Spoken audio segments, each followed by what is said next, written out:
네, 매수 사연부터 시작해 보도록 하겠습니다. 많이 올랐는데 지금 매수해도 될까요? 하셨거든요. KB금융과 하나금융지주입니다. 금융주 좋다고 멘토님이 한 달 전부터 계속 얘기하신 것 같은데 멘토님 지금도 늦지 않았죠?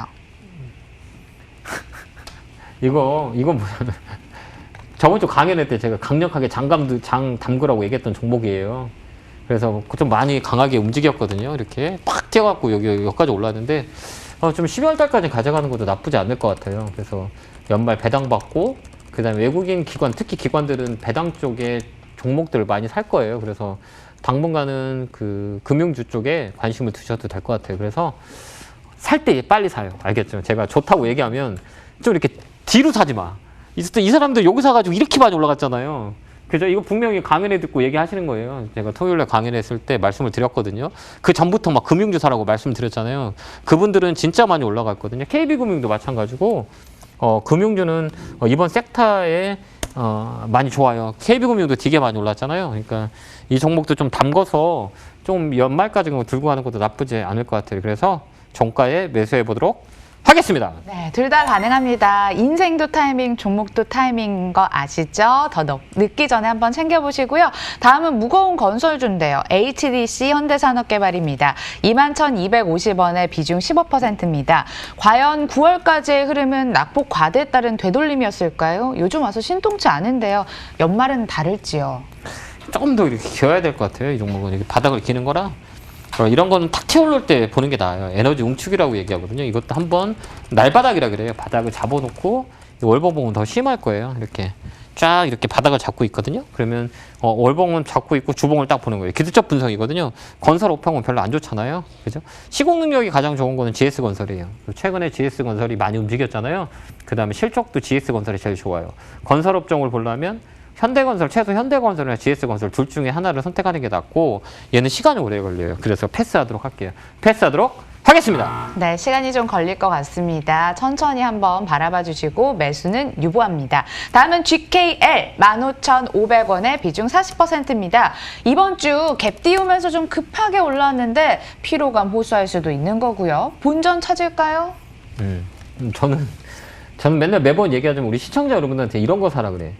왜 그러면 우리 시청자 여러분들은 올라있는 거 절대 못 사요. 그러니까 사지 마. 그러니까 매 떠 있는 거 있잖아요. 그러니까 저도 전문가를 하고 있지만 이런 일반적인 전문가들은 떠 있는 종목을 많이 이렇게 알려드리려고 그래요. 왜 그러냐면 화려하잖아요. 막 한 번에 팍팍 올라가 버리잖아요. 그러니까 그거를 추천하는 전문가들이 많이 계세요.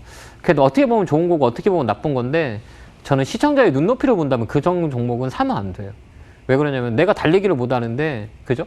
달리기를 못하는데 달리기 육상 선수하고 달리기 시키면 100% 지잖아요. 그래서 지는 게임을 왜 하시는지 하지 마세요. 그러니까 이런 거 사놓고 기다리면 올라가요. 왜?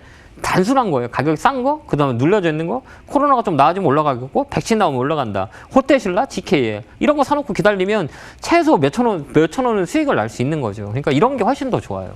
알겠죠?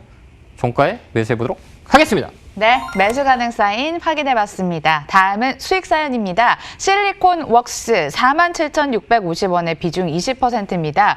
지금 끊고 나서 만족을 해도 될지 아니면 기다리면 조금 더 수익을 줄지 멘토님 의견은요?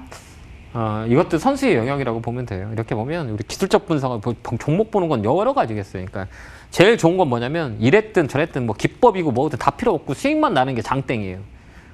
그죠, 맞죠? 내 계좌에 빨간불이 들어오는 게 장땡이거든요. 내 기법이 어떻고, 내 매매 분석이 어떻고, 이거 다 필요 없어요. 수익 날 수 있는 기법이 뭐냐? 내가 나만이 가지고 있는 게 뭐냐? 근데 내가 가지고 있는 기법은 뭐, 방법이죠. 이 자리에서 사진 않아요. 왜 그러냐면 여기가 위치적으로 무겁잖아요. 그러니까 이거는 관심에 넣지 않는 거예요. 왜? 올라가는 것보다 맞고 떨어질 확률이 되게 크니까 여기서 보지 않아. 아예 돌파를 했을 때 보는 거예요. 그래서 돌파 매매라고 얘기하거든요. 그래서 이 자리는 굳이 살 이유가 없다. 패스하도록 하겠습니다. 그럼 더 좋은 비중은 어떨까요? 109,000원에 비중 15%입니다. 9만 원에서 10만 원 초 사이에 주가를 좀 잡아주는 것 같긴 한데 그래서 용기를 얻으신 것 같아요. 추가 매수를 고민 중이시네요. 네, 이건 좀 끌고 가면 나쁘진 않을 것 같아요. 예. 여기는 추세대인데 박스권이라고 그러잖아요. 이렇게 박스권을 만들어놨어요. 이 거래가 나중에는 실려서 끌어올릴 수 있어요. 그래서 이거는 사놓고 기다려야 되는데 이런 종목은 바로 시그널이 안 나와요. 잡아있잖아요. 이 박스권 하단과 상단을 잡아놓고 있는 거라 위쪽으로 틀어서 올라갈 확률이 있으니까 끌고 가는 것도 나쁘지 않다. 매수해 보도록 하겠습니다. 추가 매수 가능 사인 알려드립니다. 다음은 또 수익 사연이에요. 현대미포조선 29,000원의 비중 20%인데요. 현재 35,550원짜리까지 올라왔습니다. 근데 또 탄력이 신통치 않아지니 고민이 생기셨나 본데요. 목표가 얼마인지 알고 싶으시대요. 저는 4만 원까지 볼 수 있을 것 같아요. 예. 이 탄력이 좋은 게 조선 중에 현대미포조선이 탄력이 좋아요. 그러니까 종목이 여러 개 있잖아요. 가장 중요한 거는 주식 격언에 무슨 얘기가 있냐면 물리더라도 탄력 있는 종목에 물려라라는 얘기가 있어요. 탄력은 뭐냐면 튈 때 있잖아. 한번 탁 뛸 때 장력이라고 그러잖아요. 팍팍 올라가는 거. 예를 들어서 잠깐 설명을 한번 해드릴게요. 이제 7216으로 넣으면 여기 움직일 때 가장 탄력, 이 종목은 가장 많이 빠져요. 6%가 빠져요. 그 다음에 이 종목은 가장 많이 올라가야 평균적으로 13%예요. 그럼 5% 정도 올라가는 거잖아요. 평균이 5%예요, 이게. 그럼 얘는 평상시에 3%가 맥스예요. 그 다음에 가장 탄력을 받아도 오를 때 13%예요. 이걸 보는 거예요. 이 종목이 뭐라고 얘기하냐면 탄력을 보는 거예요. 평균적으로 좋을 때는 얼마까지 올라가고 평균적으로 나쁠 때는 얼마까지 올라가냐 이런 걸 보는 거죠. 예를 들어 삼성전자 한번 볼게요. 이게 탄력이에요. 그러니까 삼성전자 같은 거 보면 제일 많이 빠져야 4%, 제일 많이 올라가야 3%예요. 그죠? 그러니까 이 종목은 3% 이상 올라가기가 어렵다라고 예측을 하는 거예요. 그래서 우리가 단기 매매를 할 때도 이 프로테이지를 보고 있어요. 장력. 한번 팍 튀울 때 몇 프로까지 올라갈 수 있냐. 머릿속에 넣고 있다가 야 얘는 하루에 맥심이 기존의 과거를 봤을 때 3%야. 그럼 3% 넘기가 어려운 거예요. 이렇게 우리가 보고 되는 거예요. 그러니까 현대미포조선은 탄력이 좋다는 거죠. 한번 탁 튈 때 무거운 종목에도 불구하고 13%까지 올라갈 수 있다. 이렇게 보는 거예요. 그래서 현대미포조선은 한 번 더 튀면 4만 원까지는 탁 튈 수 있어요. 그러니까 4만 원까지 목표가 잡고 대응하시면 될 거 같습니다. 4만 원짜리 알려드리겠습니다. 그럼요. 에이프로젠 제약으로 넘어가 볼게요. 렘데시비를 관련주로 엮였었는데 1,500원의 비중 15%라고 하시네요. 근데 요즘 화이자 분말, 모더나 관련주가 핫해지다 보니까 소외된 국면인데 잠잠할 때 추가 매수 해버릴까요? 네, 하지 마세요. 이거 그냥 패스할게요. 제약바이오 특히 백신주 같은 경우에는 이게 급락과 급등이 나오거든요. 그러니까 아예 지금은 많이 올라와 있잖아요. 진단키트도 마찬가지고 백신주가 만약에 나온다고 백신주 다 떨어져요. 재료선별로. 그러니까 아예 그냥 보지 마세요. 그래서 패스하도록 하겠습니다. 모더나 관련주 바로 이어서 들어왔습니다. 엔투텍. 오늘 많은 분들이 이 종목 이름을 알고 계실 것 같습니다. 사려는 자, 파려는 자 주가가 치열하게 전개가 되면서 22% 강세 흐름 나타나고 있는데 과연 사려는 자가 되볼까요? 내가 전업한다 하면 하세요. 하루 종일 내 모니터 보고 싸운다 그러면 이런 종목 해야 돼. 왜 그러면 강하니까. 근데 내가 그거지 않다 그러면 하지 마세요. 왜 그러면 이 안에 독이 있어요. 화려한 장미에는 뭐가 중간중간에 예쁜 장미에는 가시가 있잖아요. 이런 가시가 있어요. 그래서 내가 하루 종일 전투에 임하는 전업 투자자라고 하면 세니까 붙어야지 가서 세게 움직이잖아요. 가서 붙어가지고 매매하면 되는데 그게 아니다라고 하면 아예 쳐다보지도 마세요. 내 거 아니다라고 생각해서 보지 말고 나 전업해? 나 이거 갖고 생활을 하는 사람이에요. 그럼 들어가서 얼른 싸워야죠. 근데 그게 아니다라고 하면 패스하도록 하겠습니다. 네, 전업 투자자에 한해서 한번 관심 가져봐도 괜찮겠다고 말씀해 주셨고요. 한솔홈데코입니다. 2,350원의 비중 20%. 그린뉴딜 수혜주잖아요. 근데 수급이 또 코로나19 백신 쪽으로 몰리다 보니 계속 하락 중인데 멘토 이런 거 사놓고 기다리는 거예요? 그게 좀 낫죠. 왜 그러면 정책 재료들은 시간이 걸려서 그렇지만 쭉 끌고 갈 확률이 되게 커요. 그 다음에 기술적으로 봐도 재료가 있는 종목을 보고 위치를 파악하는 거죠. 근데 이 종목은 2,500원 넘어가면 이쪽으로 한 번 더 움직일 수 있는 자리대예요.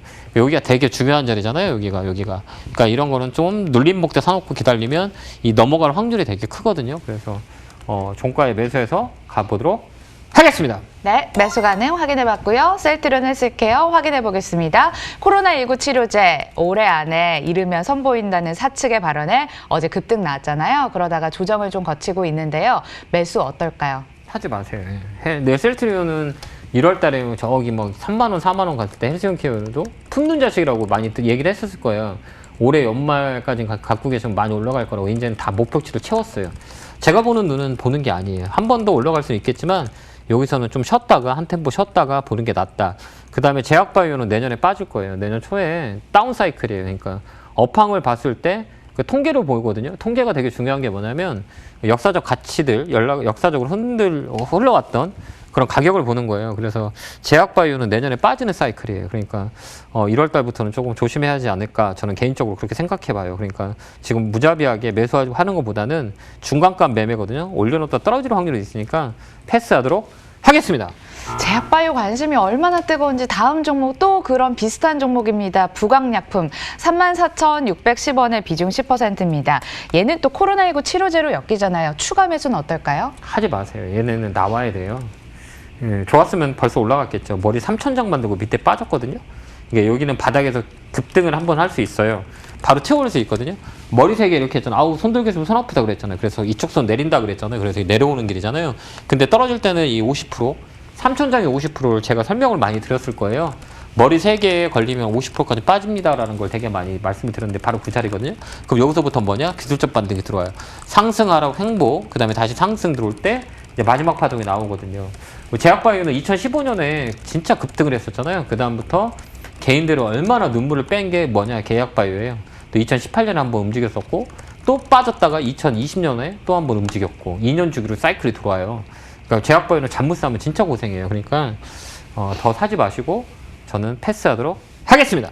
네, 사이클이 돌아오는 듯한 자동차 관련 종목 마지막 쪽으로 한번 볼 것 같습니다. 현대차, 현대모비스 둘 중에 뭘 담아볼까요? 친환경차 성장성 껴서 내년에도 좋을 것이라는 전망들 들려오는데 기왕이면 현대차 아니면 부품주? 네. 자동차는 여러분들 많이 하시면 제가 1년 내내 밀었던 종목 중 업종 중에 하나인 것 같아요. 현대기아차 꼭 가져가시라고 많이 올랐잖아요. 제가 다른 종목으로 바꿀게요. 현대차하고 모비스보다는 현대제철이 훨씬 더 좋아요. 예, 현대제철 수소차로 엮여가지고 현대 쪽에서 퍼포먼스가 많이 날 거예요. 그래서 오늘은 현대제철 보도록 할게요. 현대제철 이 자리 사놓고 기다리면 나쁘지 않을 것 같아요. 자리가 좋죠, 걔들보다. 그래서 현대제철 강추해 보도록 하겠습니다. 유일하게 강추가 나온 종목 현대제철 마지막 피날레 확실하게 하고 가네요. 여러분들 내일도 강추 종목 있을지 모릅니다. 끝까지 함께해 주시고요. 그럼 인사드릴게요. 시청해 주신 여러분 고맙습니다. 자, 시청자 여러분 안녕하십니까? 방송개구리 김영구 멘토입니다. 구독과 좋아요 꾹 눌러주세요. 잊지 마세요.